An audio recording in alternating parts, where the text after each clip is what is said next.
जय हिंद। तो आज के इस क्लास में हम लोग देखेंगे 10वीं का अध्याय पहला का प्रश्नावली 1.3। तो प्रश्नावली 1.3 का पहला प्रश्न है हमारा कि सिद्ध कीजिए कि रूट 5 एक क्या है, अपरिमेय संख्या है। सर्वप्रथम ये हमसे पूछ क्या रहा है फ्रेंड्स कि ये अपरिमेय संख्या है। ओके, तो अपरिमेय संख्या हम कहते हैं किसको है, इसके लिए मैंने इंट्रोडक्शन वाले क्लास में बताया था। तो आप लोग हमारे इंट्रोडक्शन वाले क्लास को देख लें, हमारे चैनल को सब्सक्राइब करें और प्लेलिस्ट में जाके वीडियो देखें इंट्रोडक्शन वाले क्लास। तो अपरिमेय संख्या किसे कहते हैं, जिसे p बटा क्यू के रूप में क्या हो, नहीं लिखा जा सके, उसे हम क्या कहते हैं, अपरिमेय संख्या कहते हैं। तो यहाँ पे सॉल्यूशन में मैंने क्या लिखा कि माना कि, क्योंकि यहाँ क्या कह रहा है फ्रेंड्स, सिद्ध करने के लिए कह रहा है, और वो भी क्या कि रूट 5 एक अपरिमेय संख्या है। तो इसके विपरीत हमको क्या करना फ्रेंड्स, मानना है। तो हमने यहाँ पे क्या माना कि रूट 5 एक कौन सी संख्या है, परिमेय संख्या है। और जब परिमेय संख्या होगा तो परिमेय संख्या के बारे में हम लोग जानते हैं कि जिसे p बटा क्यू के रूप में लिखा जाता है उसे क्या कहा जाता है फ्रेंड्स, परिमेय संख्या कहा जाता है। तो यदि रूट 5 एक परिमेय संख्या है तो उसके बराबर क्या होना चाहिए, p बटा क्यू होना चाहिए। और फ्रेंड्स रूट 5 के बटा में कुछ भी नहीं तो एक तो होना ही चाहिए, एक छुपा हुआ रहता है। उसके बाद हमने लिखा यहाँ पे बाय द क्रॉस, यानी तिर्यक गुना के द्वारा। तो क्यू किससे गुना हो जाएगा फ्रेंड्स, रूट 5 से, और एक किससे गुना हो जाएगा, p से। तो p बराबर क्या आ गया कि रूट 5 क्यू। तो तब हम क्या कर दिए, दोनों तरफ क्या कर दिए फ्रेंड्स, वर्ग कर दिए। ऐसा जरूरी नहीं है कि यहाँ पे ऐसा करने के बाद ही आप दोनों तरफ वर्ग करो। आप यहाँ पे रूट 5 बराबर p बटा क्यू करके भी वर्ग कर सकते हो। आप पहले इसका प्रोसेस समझ लो फ्रेंड्स, उसके बाद आप आपको जो अच्छा लगे आप उस मेथड से बनाओ। सर्वप्रथम आप उसका प्रोसेस समझ लो कि बनेगा कैसे ना फ्रेंड्स। तो हमने यहाँ पे क्या किया कि रूट 5 बटा में 1 करके बराबर p बटा क्यू करके बाय द क्रॉस करने के बाद दोनों तरफ वर्ग किया। और आप चाहे तो यहाँ पे रूट 5 बराबर p बटा क्यू करके भी दोनों तरफ क्या कर सकते हो, वर्ग कर सकते हो फ्रेंड्स।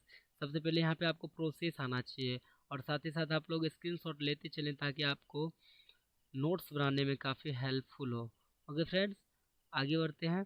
जब हम लोगों ने दोनों तरफ वर्ग किया तो हमने देखा कि p का जो वर्ग होता है वो क्या हो गया, p स्क्वायर हो गया, यानी p का वर्ग हो गया। और रूट 5 क्यू का जो वर्ग था, ये वर्ग तो किससे, रूट से कट गया, लेकिन ये वर्ग किस पे था, 5 पे भी था और क्यू पे भी था। तो रूट तो कट गया, तो यहाँ पे क्या बचा फ्रेंड्स, 5 बचा। अब क्यू का वर्ग कितना हो जाएगा, क्यू स्क्वायर। तब यहाँ पे चूंकि पी स्क्वायर जो क्या है, पी स्क्वायर क्या है फ्रेंड्स, 5 से विभाजित है, जैसा कि हम लोगों ने यहाँ पे देखा है कि पी स्क्वायर किससे, 5 से विभाजित है। इसलिए क्या होगा फ्रेंड्स, 5 भी किससे विभाजित होगा, पी से विभाजित होगा। ये हमारा प्रमेय 1.3 कहता है। यदि आपके पास गणित की पुस्तक है फ्रेंड्स तो आप प्रमेय 1.3 को देखें। पुनः हमने माना p का जो मान ने माना हम लोगों ने, यहाँ पे p स्क्वायर बराबर क्या था फ्रेंड्स, 5 क्यू का स्क्वायर। तो हमने p बराबर क्या मान लिया फ्रेंड्स, 5 के मान लिया। तब ये p का जो वैल्यू था, यहाँ पे इसको समीकरण 1 भी लिख सकते हैं फ्रेंड्स, नो प्रॉब्लम। आप यहाँ पे समीकरण 1 भी लिख सकते हो, और इस p का मान समीकरण 1 में रखने पर ये भी लिख सकते हो। तो p का मान मैंने यहाँ पे 5 के माना, और इस 5 के को यहाँ इस जगह पे क्या कर दिया, पुट कर दिया फ्रेंड्स। तो p के जगह पे क्या आ गया, 5 के, और उसका जो स्क्वायर था वो स्क्वायर आ गया यहाँ पे। उसके बाद बराबर में क्या था, यहाँ 5 क्यू का स्क्वायर, तो यहाँ पे क्या आ गया, 5 क्यू का स्क्वायर। अब 5 का स्क्वायर कितना हो जाएगा फ्रेंड्स, 25। 25 यहाँ हो गया, फिर के का स्क्वायर के स्क्वायर। और इस साइड क्या बचा हमारा फ्रेंड्स, 5 क्यू का स्क्वायर। तो 5 कितना, 25 में 5 से भाग देंगे तो कितना टाइम में कटेगा फ्रेंड्स, 5 टाइम में। तो हमारा क्या बच गया, हमें 5 के का स्क्वायर, और 5 के का स्क्वायर बराबर क्या बच गया, इस सबको मैं ये इरेज कर देता हूँ ताकि आप लोगों को देखने में मदद मिले, देखने में तकलीफ ना हो फ्रेंड्स। तो हम लोग यहाँ पे क्या देखें कि ये 5 के का स्क्वायर जो है बराबर किसके हो गया, क्यू के स्क्वायर के। हम लोगों ने यहाँ देखा था 5, माफ़ कीजिएगा, पी स्क्वायर बराबर 5 क्यू का स्क्वायर। तो पी स्क्वायर 5 से विभाजित था, अब यहाँ पे क्या है 5k का स्क्वायर बराबर क्या है क्यू स्क्वायर। इसका मतलब क्या है क्यू स्क्वायर जो है वो किससे विभाजित है 5 से विभाजित है, इसलिए 5 क्या होगा क्यू को भी क्या करेगा विभाजित करेगा। तो यहाँ पे हम लोग कह सकते हैं इसका एक अलग अभाज्य गुणनखंड है फ्रेंड्स। तो अतः पी और क्यू का एक उभयनिष्ठ क्या है गुणनखंड है। यहाँ पे पी और क्यू का क्या है एक उभयनिष्ठ गुणनखंड है। जब पी और क्यू का उभयनिष्ठ गुणनखंड कौन सा है फ्रेंड्स, आप लोगों ने यहाँ पे देखा होगा कि स्वाभाविक है क्यू स्क्वायर में भी 5 था और यहाँ पे भी क्या था 5 था। तो पी और क्यू का एक उभयनिष्ठ गुणनखंड क्या है 5 है। अतः हमारी मान्यता क्या है गलत हो गई, यानी विरोधाभास हो गया। आप कोई सा भी शब्द का प्रयोग कर सकते हैं। गलत है कि √5 एक परिमेय संख्या है, इसलिए √5 एक कौन सी संख्या होगी अपरिमेय संख्या होगी। ये हमारा क्या हो गया क्वेश्चन नंबर 1 सत्यापित हो गया, यानी कि प्रूव्ड हो गया। फिर दूसरा क्वेश्चन हमारा क्या कहता है फ्रेंड्स, आप लोग स्क्रीनशॉट लेते चले ताकि नोट्स बनाने में हेल्पफुल हो। तो हमारा दूसरा क्वेश्चन क्या कहता है कि सिद्ध कीजिए कि 3+2√5 एक अपरिमेय संख्या है। तो पहले क्वेश्चन में मैंने बताया था कि यदि वो अपरिमेय पूछ रहा है तो हम लोगों को क्या मानना है परिमेय मानना है। तो हम लोगों ने यहाँ मान लिया है कि माना कि 3+2√5 क्या है एक परिमेय संख्या है। जब वो परिमेय संख्या होगा तो उसके बराबर में क्या होना चाहिए पी बटा क्यू के रूप में वो होना चाहिए फ्रेंड्स। यहाँ 3 किस में था प्लस में, इस साइड आ गया तो किस में आ गया माइनस में, और इसके बटे में नहीं कुछ तो एक छुपा हुआ रहता है, एक छुपा हुआ रहता है। तो अब पी बटा क्यू और -3/1। अब क्यू और एक का एलसीएम कितना आ जाएगा फ्रेंड्स क्यू आ जाएगा। अब क्यू आ गया है तो इस क्यू में इस क्यू से भाग देने पे कितना टाइम मिलेगा एक टाइम में, और एक टाइम को हम पी से गुना करेंगे तो पी आ जाएगा। फिर माइनस का चिन्ह है तो माइनस का चिन्ह। यहाँ पे सिंपली से आप लोगों को भिन्न का घटा आता होगा, तो भिन्न का जब आपको घटाव आता है तो यहाँ से आप बना सकते हैं। फिर क्यू में एक से अगर भाग देंगे फ्रेंड्स तो क्यू टाइम में लगेगा, और क्यू टाइम को हम 3 से गुना करेंगे तो कितना हो जाएगा 3 क्यू हो जाएगा। ओके फ्रेंड्स, अब मैं इसको इरेज कर देता हूँ ताकि आप लोगों को कोई प्रॉब्लम ना हो देखने में, क्योंकि आप लोग समझ चुके हैं। तो फ्रेंड्स यहाँ पे p-3q बटा क्यू और इधर क्या है 2√5 है। तो फ्रेंड्स यहाँ पे ये 2 रूट के साथ √5 के साथ किस में है मल्टीप्लाई में है। तो इस साइड मल्टीप्लाई में है तो इस 2 को हम इस साइड अगर भेजेंगे तो वो किस में जाएगा फ्रेंड्स डिवाइड में जाएगा। तो इस 2 को हम इस साइड भेज दिए तो यहाँ क्या बच गया √5 बराबर क्या बच गया p-3q, और ये जो 2 था इस साइड गुना में वो इस साइड आकर के q के बटे में हो गया फ्रेंड्स। अब यहाँ पे हम लोग क्या करेंगे फ्रेंड्स 2 के बटे में नहीं कुछ तो एक छुपा हुआ रहता है, नहीं कुछ तो कितना छुपा हुआ रहता है एक छुपा हुआ रहता है। जब एक छुपा हुआ रहता है फ्रेंड्स तो ये भाग में इसको गुना में तब्दील करने के लिए √5 को कुछ नहीं करेंगे, वैसे लिख देना बराबर p-3q बटा q को भी कुछ नहीं करना है। अब फ्रेंड्स इस 2/1 को हमको देखना है, इस 2/1 को हमको क्या करना है फ्रेंड्स देखना है। यहाँ पे मैं एक बटे में और लिख दे रहा हूँ ताकि आप लोगों को क्लियर रूप से समझ में आए। 2/1 को देखना है, ये क्या है p-3q बटा q के बट्टे में है। तो जब इसको हम गुना में लाएंगे तो ये क्या हो जाएगा उलट जाएगा, क्या हो जाएगा फ्रेंड्स यानी कि 2/1 है तो ये क्या आ जाएगा यहाँ आके गुना में 1/2 हो जाएगा, और 1 को इससे गुना करेंगे तो ये वैल्यू सेम ही रह जाएगी, और q को 2 से गुना करेंगे तो 2q हो जाएगा। ओके फ्रेंड्स, अब इससे आगे हम लोग देखते हैं, क्योंकि यहाँ पे फ्रेंड्स हम लोगों ने देखा था क्वेश्चन नंबर 1 में कि √5 क्या है एक अपरिमेय संख्या है, और p-3q बटा 2q क्या है एक परिमेय संख्या। बस इसी चीज़ को लिखना है फ्रेंड्स। तो यहाँ पे मैंने लिखा कि p-3q बटा 2q एक परिमेय संख्या है, इसलिए √5 भी, क्योंकि फ्रेंड्स दोनों का वैल्यू क्या है यहाँ पे इक्वल है। यदि ये परिमेय होता है फ्रेंड्स, यदि ये परिमेय होता है तो ये भी परिमेय होगा, लेकिन हम लोग जानते हैं कि ये √5 जो है क्या है अपरिमेय है, इसलिए इसको भी क्या होना पड़ेगा अपरिमेय होना पड़ेगा फ्रेंड्स। आप लोग स्क्रीनशॉट लेते चलें फ्रेंड्स ताकि आप लोगों को नोट्स बनाने में हेल्प मिल सके। तो फ्रेंड्स इसलिए रूट 5 एक क्या हो जाएगा, पूर्णिमा संख्या होगा। लेकिन हम लोग क्या जानते हैं फ्रेंड्स, क्वेश्चन नंबर 1 में हम लोगों ने क्या देखा कि रूट 5 क्या है, एक अपरिमेय संख्या है। जब अपरिमेय संख्या के बराबर में कोई सा भी संख्या हो तो वो क्या हो जाएगा, अपरिमेय संख्या हो जाएगा। इसलिए p-3q/2 की एक अपरिमेय संख्या ही होगा। अतः हमारी कल्पना कहो या मान्यता कहो या आपने जो भी माना हो उसको वो लिख दो वहाँ पे। तो हमारी कल्पना क्या है, विरोधाभास है, यानी हमारी सोच जो है, हमने परिमेय संख्या माना था परंतु यहाँ पे अपरिमेय संख्या निकल रहा है। तो हमारी जो कल्पना है वो क्या है, विरोधाभास, यानी कि गलत है कि 3+2√5 एक परिमेय संख्या है।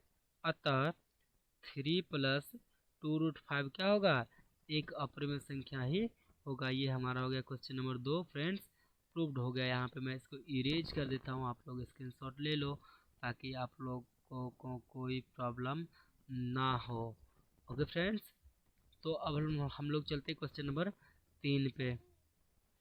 ना फ्रेंड्स, अब हम लोग क्वेश्चन नंबर 3 की ओर बढ़ रहे हैं। तो क्वेश्चन नंबर 3 क्या है हमारा फ्रेंड्स, कि सिद्ध कीजिए कि निम्नलिखित संख्या क्या है अपरिमेय। निम्नलिखित संख्या यानी कि नीचे में हमारा कुछ क्वेश्चन नंबर 1 दिया है, फिर क्वेश्चन नंबर 2 दिया है, फिर क्वेश्चन नंबर 3 दिया है। तो हम बारी बारी से हम लोग देखेंगे।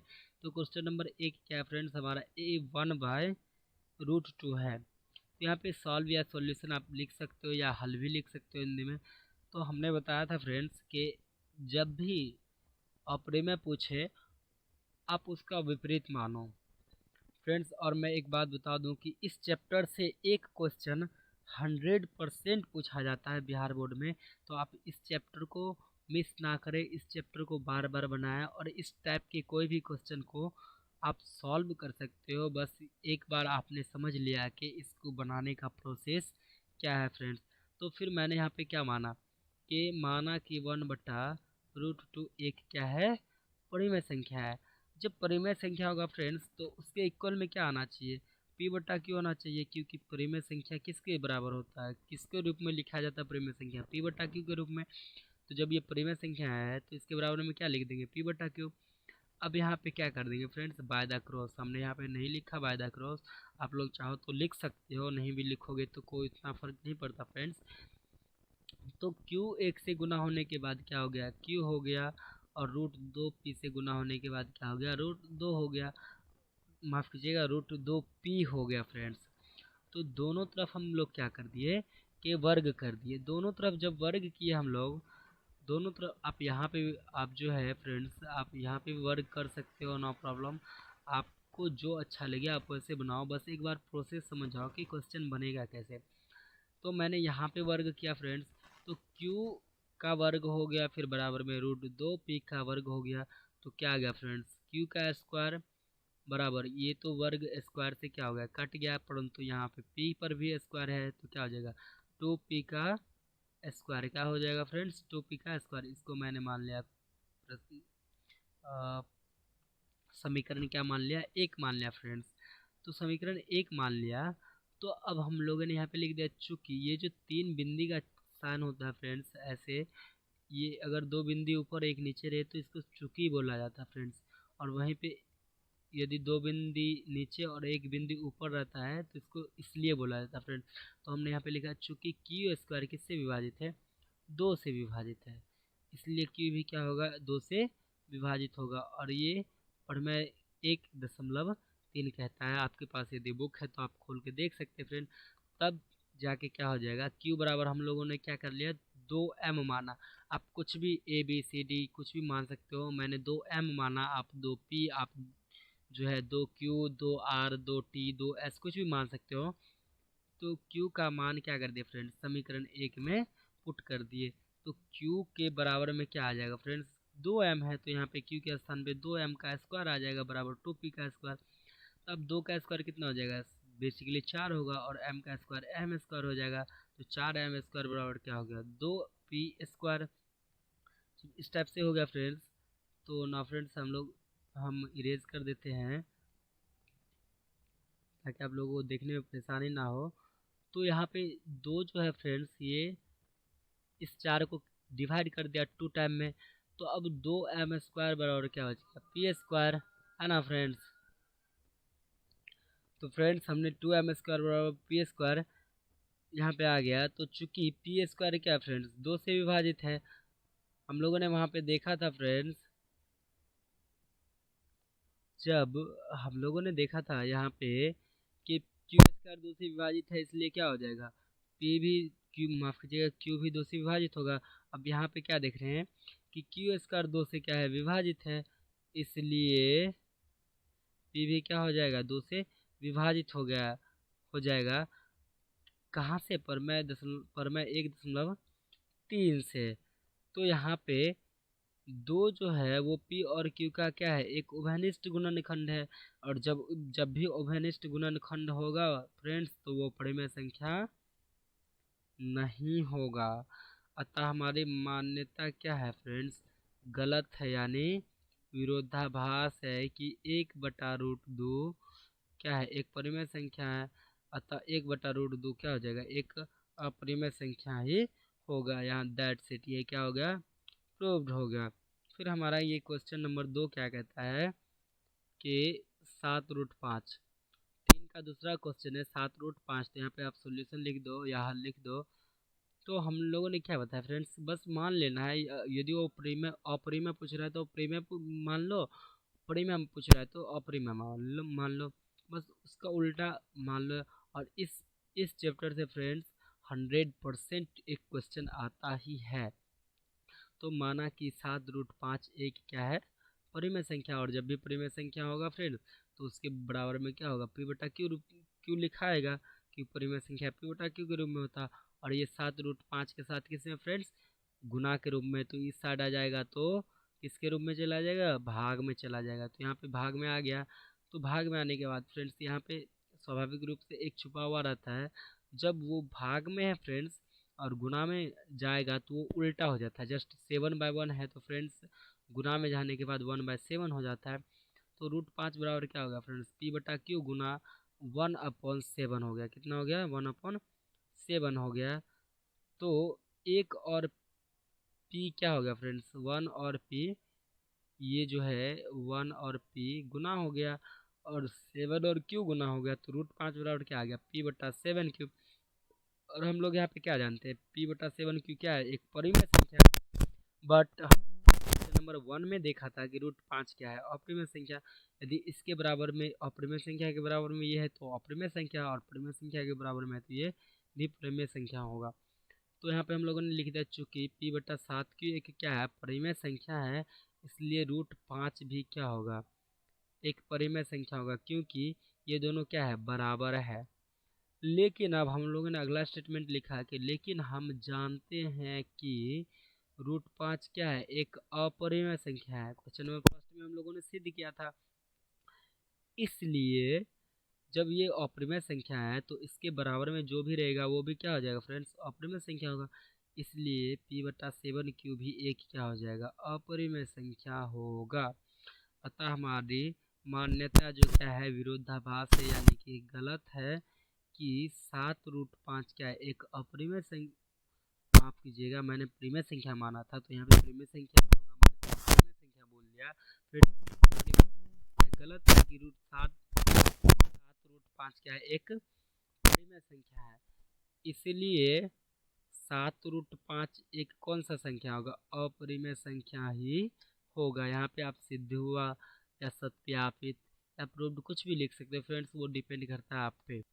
नाउ फ्रेंड्स अब हम लोग देखेंगे प्रश्नावली 1.3 के 3 का तीसरा क्वेश्चन फ्रेंड्स। तो यहाँ पे क्या है 6+√2 है फ्रेंड्स, बहुत ही आसान सा क्वेश्चन है फ्रेंड्स। आप लोगों ने पहला दूसरा और तीसरा का पहला दूसरा क्वेश्चन पढ़ा फ्रेंड्स, और आई होप कि आप लोग समझ चुके हैं इसको बनाने की तरीका क्या है, इसको बनाने का प्रोसेस क्या है। तो आप लोग इसको सॉल्व कर सकते हैं, बट मैं यहाँ पे फिर से बता दे रहा हूँ फ्रेंड्स। यहाँ पे मैंने लिखा है सॉल्व लिखा है, आप सॉल्यूशन या हल लिख सकते हो फ्रेंड्स। तो जैसा कि हम लोगों ने पहले पढ़ा था कि यदि अपरिमेय पूछ रहा है तो परिमेय मानना है बस। यहाँ पे 6+√2 कह रहा है, तो हम यहाँ पे मान लिए 6+√2 क्या है एक परिमेय संख्या है। अब 6+2√2 एक परिमेय संख्या है, तो इसे p/q के रूप में लिखा जाएगा, ऑब्वियसली लिखा जाएगा फ्रेंड्स। अब यहाँ पे 6 प्लस में है तो ये इस साइड आने के बाद क्या हो जाएगा, माइनस में हो जाएगा। और एक किसी भी संख्या के बटे में एक छुपा हुआ रहता है। तो फ्रेंड्स एक छुपा हुआ है तो यहाँ पे मैंने एक लिख दिया, 6/1 हो गया। और यहाँ पे क्यू और 1 का एलसीएम आ गया फ्रेंड्स, कितना, क्यू आ गया। और इस क्यू में फ्रेंड्स इस क्यू से क्या कर देंगे, भाग दे देंगे। तो 1 टाइम में लगेगा और 1 टाइम को हम पी से गुना करेंगे तो क्या हो जाएगा, पी हो जाएगा। फिर हमारा माइनस का चिन्ह, माइनस का चिन्ह आ गया फ्रेंड्स। और 1 को क्यू में गुना करेंगे, क्यू में भाग देंगे, सॉरी मैंने गुना बोल दिया था। तो क्यू में भाग देंगे 1 से तो क्यू टाइम में लगेगा। और क्यू टाइम को हम 6 से गुना करेंगे तो 6 क्यू आ जाएगा फ्रेंड्स, है ना फ्रेंड्स। तो यहाँ पे आ गया क्या हमारा, p-6q बट्टा में क्यू आ गया। स्टेप से आप लोग समझ रहे होंगे। और उसके बाद यहाँ पे क्या फ्रेंड्स, √2 के बराबर क्या है, p-6q बटा क्यू। और हम लोगों ने √2 के बारे में जाना था कि ये क्या है, एक अपरिमेय संख्या है। तो √2 के बारे में फ्रेंड्स हम लोगों ने पढ़ा था कि एक अपरिमेय संख्या है। और अपरिमेय संख्या के इसके बराबर में अपरिमेय संख्या ही होगा। लेकिन हम लोग क्या, ये अपरिमेय संख्या है तो इसके बराबर में क्या है, तो ये एक परिमेय संख्या होगा।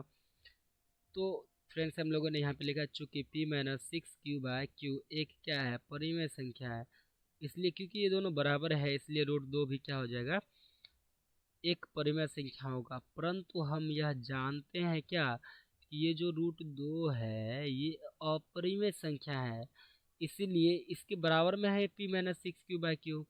इसलिए p-6q/q जो होगा ये भी क्या होगा, एक अपरिमेय संख्या होगा। ओके फ्रेंड्स, अतः हमारी मान्यता जो है वो विरोधाभास है कि 6 प्लस √2 एक परिमेय संख्या है। इसीलिए 6 प्लस √2 क्या हो जाएगा, एक अपरिमेय संख्या ही होगा। सत्यापित लिखो, सिद्ध हुआ लिखो, प्रूव्ड लिखो, जैसी आपकी मर्जी, आपको जैसे अच्छा लगता हो वैसे लिखो फ्रेंड्स।